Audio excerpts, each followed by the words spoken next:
कभी सोचा है जब घर की बहू ही अपने बड़ों के खिलाफ खड़ी हो जाए तो क्या होता है? जब रिश्तों का सम्मान लालच में खो जाए तो कैसी तबाही आती है। आज की कहानी उसी मोड़ से शुरू होती है जहां अनिका नाम की लड़की अपने ही परिवार के खिलाफ बगावत कर देती है। बादी पलट चुकी रहे। अब देखिए क्या तूफान आने वाला है। सुबह का समय था। हवेली में हलचल मची हुई थी। कुलदेवी की पूजा की तैयारियां चल रही थीं।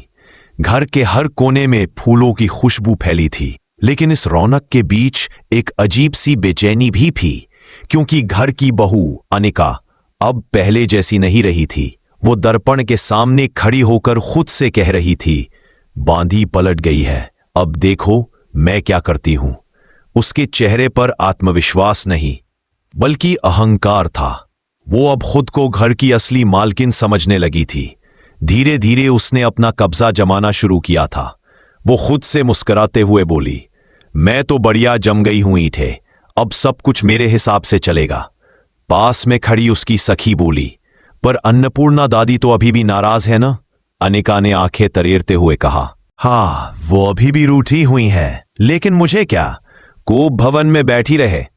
इस घर की जिम्मेदारी अब मेरे हाथ में है और अब जो मैं चाहूंगी वही होगा। घर का माहौल बदल गया था। कुल देवी की पूजा जैसी बड़ी रस्म का आयोजन था, लेकिन अनिका ने सब कुछ अपने काबू में कर लिया था। जहां पहले पूजा का संचालन अन्नपूर्णा करती थीं, अब अनिका ने खुद आगे बढ़कर कमान संभाल ली। वो ऊंचे स्वर में बोली, अब कुल देवी की पूजा मैं करूंगी, क्योंकि अब मैं ही इस घर की असली मालकिन हूं। सबके चेहरों पर हैरानी थी। चंद्रकांत, घर के बुजुर्ग सदस्य, ने शांत स्वर में कहा, अनिका, यह पूजा तो बहुओं में सबसे बड़ी करती है और वो तो अन्नपूर्णा का अधिकार है। लेकिन अनिका ने ठंडे लहजे में जवाब दिया, अब अधिकार बदल चुके हैं चंद्रकांत जी। जिसे आप अन्नपूर्णा कहते हैं वो अब इस घर में मेहमान है, मालिक नहीं। पूरे आंगन में सन्नाटा छा गया। इसी बीच घर का दूसरा मोर्चा भी खुल चुका था। सरू और वेद की शादी का सच सबके सामने आ चुका था। वेद को सरू का छुपाया हुआ सच पता चल गया था और अब उसका दिल टूट चुका था। वेद गुस्से में बोला, सरू तुमने मुझसे इतना बड़ा झूठ क्यों बोला? क्या मैं तुम्हें वैसे ही प्यार नहीं करता था जैसे तुम हो? सरू की आंखों से आंसू बह निकले। उसने हाथ जोड़कर कहा, मुझे माफ कर दो वेद, मैं डर गई थी। मुझे लगा अगर तुम्हें सच बता दूंगी तो तुम मुझसे रिश्ता तोड़ दोगे। वेद ने पीड़ा भरे स्वर में कहा, सच छुपाकर तुमने हमारे रिश्ते की नींव हिला दी। अब पता नहीं हमारे बीच कभी वही प्यार लौट पाएगा या नहीं। सरू जमीन पर झुककर रो पड़ी, मुझे सजा दे दो, लेकिन मुझसे नफरत मत करो। वेद ने गहरी सांस ली। गुस्से में था, लेकिन उसके मन में कहीं न कहीं प्यार अभी भी जिंदा था। इसी बीच जब सरू पूजा के लिए फूल चढ़ा रही थी, ऊपर का पंखा टूटकर गिरने लगा। वेद दौड़कर आया और उसे धक्का देकर बचा लिया। सब हैरान रह गए। प्यार खत्म नहीं हुआ था, बस टूटे विश्वास की परतों में दबा हुआ था। लेकिन उसी समय अनिका ने सब पर बिजली गिरा दी। उसने पूरे घर में ताले लगवा दिए, रसोई, स्टोर रूम, यहां तक कि कुछ कमरों की बिजली भी कटवा दी। वो चिल्लाई, अब इस घर में वही रहेगा जिसे मैं पसंद करती हूं, बाकी सब लोग अपने अपने रास्ते देखें। सबको लगा कि वो गुस्से में बोल रही है, लेकिन नहीं, वो पूरी तैयारी से आई थी। उसने नौकरों से कहा, जाओ दादाजी, दादी जी और पापा का सामान पैक करो। आज से उन्हें इस घर में रहने की कोई जरूरत नहीं।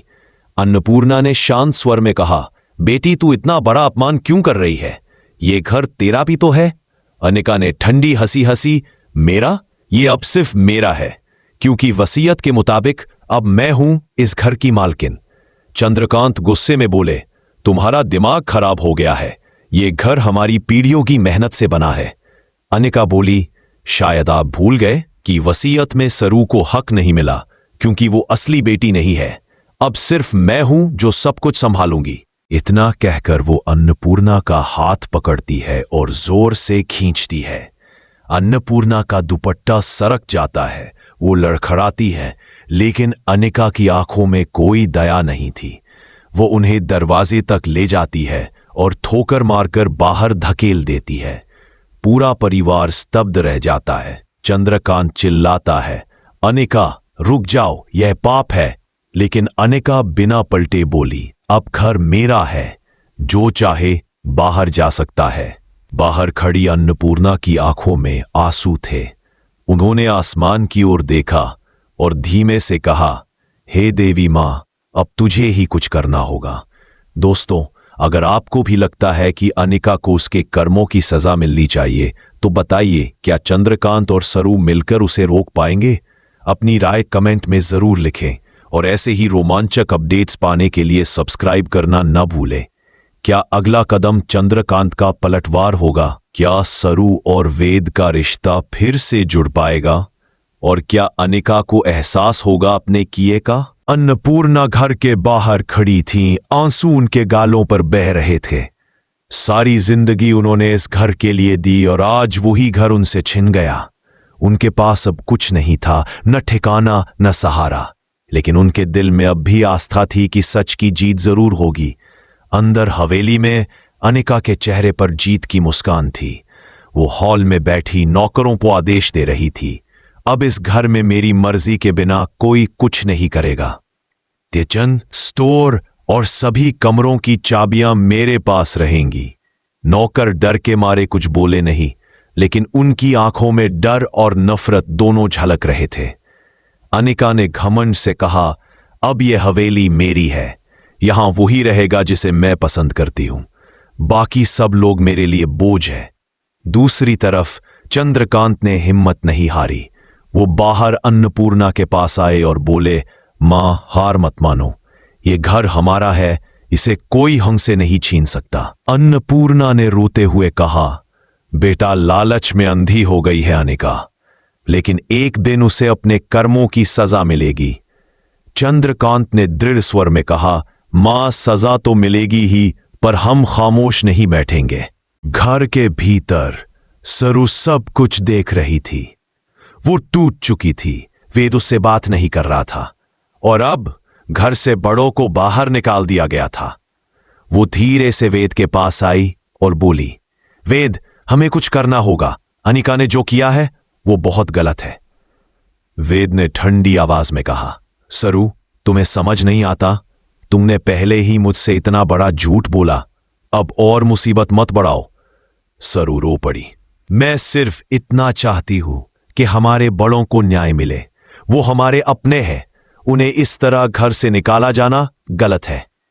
वेद चुप रहा, लेकिन उसके अंदर कहीं ना कहीं सरू की बात असर कर रही थी। उधर अनिका अपनी नई जिंदगी का मजा ले रही थी। वो हर किसी को आदेश दे रही थी जैसे हवेली कोई राजमहल हो। इन पुराने सामानों को बाहर निकालो, ये सब दादी के जमाने की चीजें हैं। अब इस घर में आधुनिक चीजें आएंगी, नई शुरुआत होगी।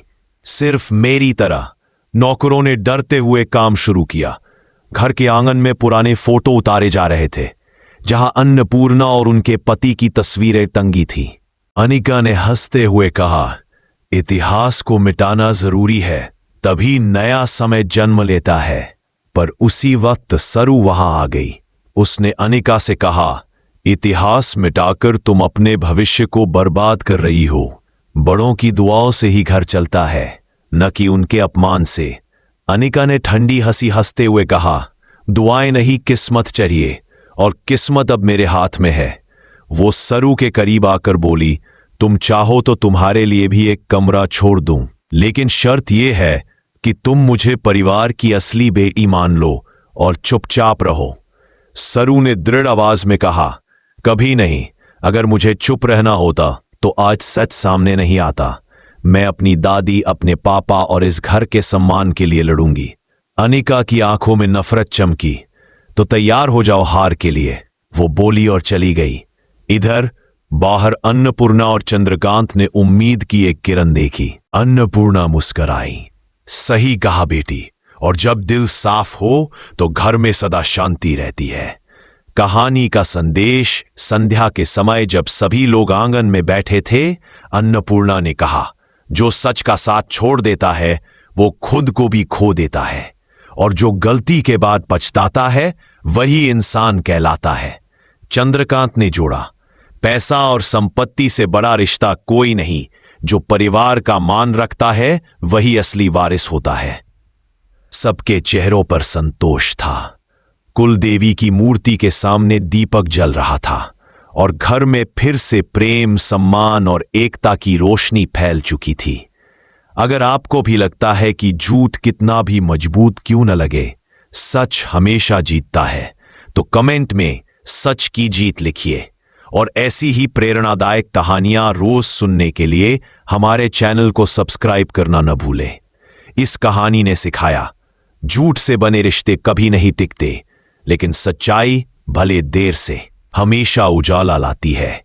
अनिका का घमंड टूटा, सरू का विश्वास लौटा और परिवार ने सीखा, घर तब घर बनता है जब उसमें प्यार और सच दोनों हो। It's a love song.